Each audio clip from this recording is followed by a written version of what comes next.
It's 1857, and the British assume this 29-year-old widow will just hand over her kingdom. Big mistake.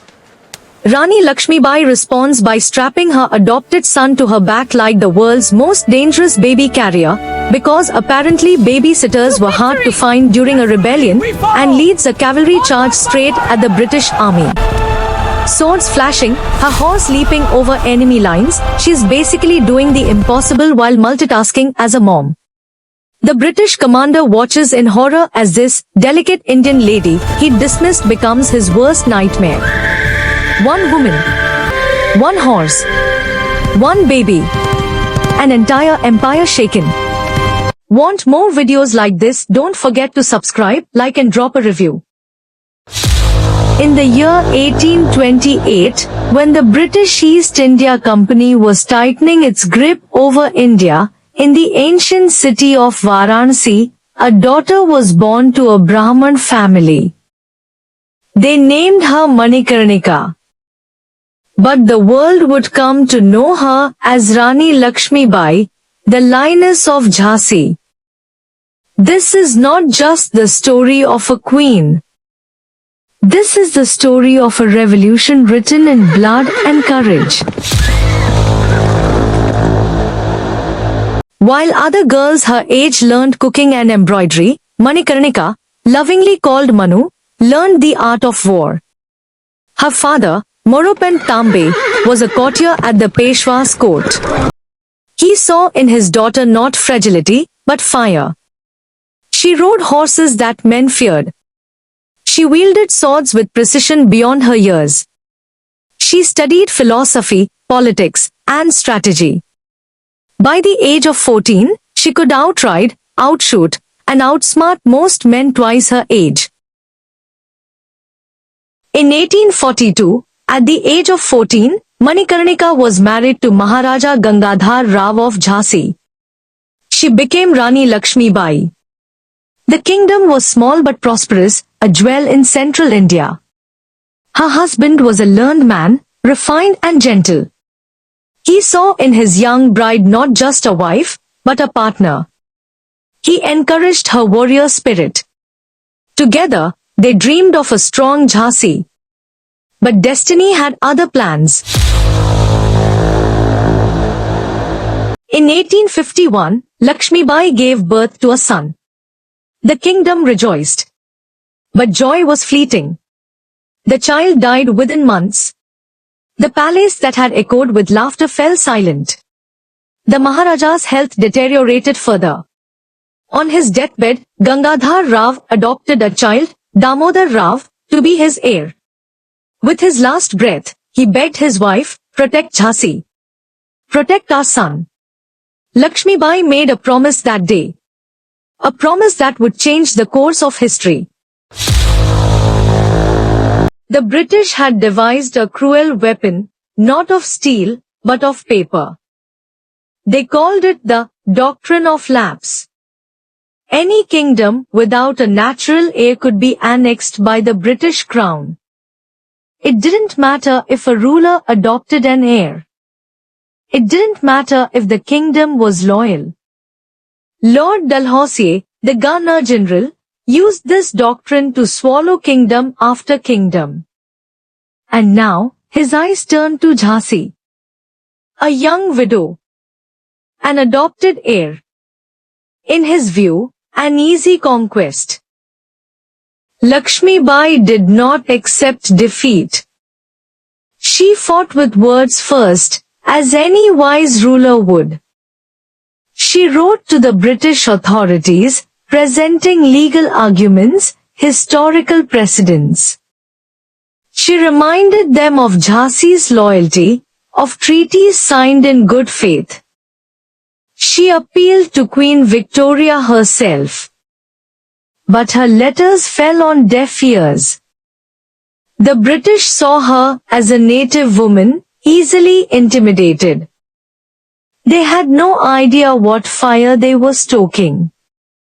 When diplomacy failed, Lakshmibai prepared for war. But she did so in secret, under the guise of submission.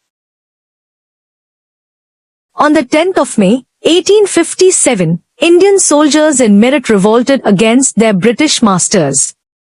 The spark was a rumor, rifle cartridges greased with cow and pig fat, offensive to both Hindus and Muslims. But the fire had been building for 100 years. Years of exploitation. Years of humiliation. Years of watching their land plundered and their culture crushed. The sepoys killed their British officers and marched to Delhi. The Great Rebellion had begun, and it spread like wildfire across northern India. By June, the rebellion reached Jhansi. The British officers and their families retreated to the fort for safety. They demanded Lakshmibai's protection. She agreed. But her own soldiers, caught in revolutionary fervor, had other plans. What happened next would haunt Lakshmibai forever, and give the British the excuse they needed. In the aftermath of the massacre, Jhansi descended into chaos. Lakshmibai faced a choice: let her kingdom crumble or seize control. She chose to rule. Not because she wanted war with the British, but because her people needed protection. She took command of Jhansi's army. She fortified the defenses. She minted coins in her name. She administered justice. For 18 months, Rani Lakshmibai ruled Jhansi as its undisputed queen. And she prepared. Because she knew the British would come for revenge. In March 1858, General Hugh Grose arrived with a massive British force. 12,000 trained soldiers. Heavy artillery. Siege equipment. Against Lakshmibai's army of local soldiers, many of whom were farmers and shopkeepers who had taken up arms. The odds were impossible.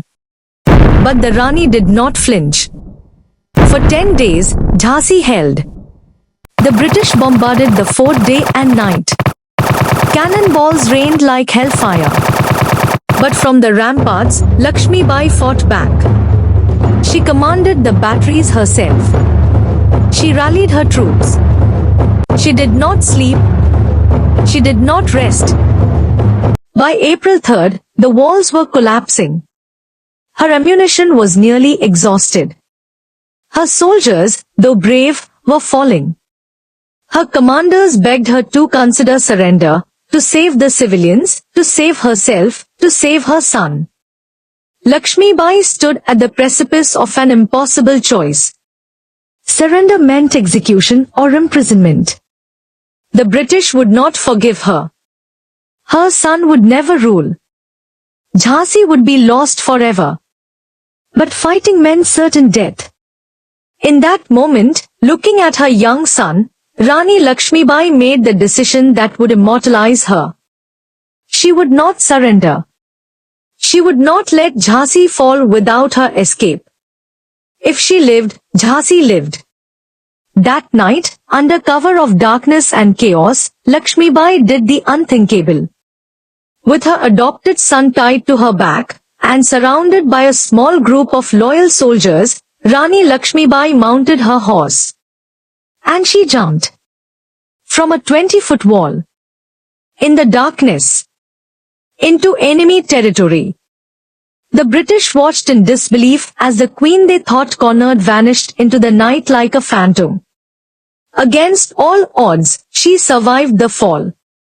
And she rode through British lines, through the forest, toward freedom, toward the rebellion's last hope.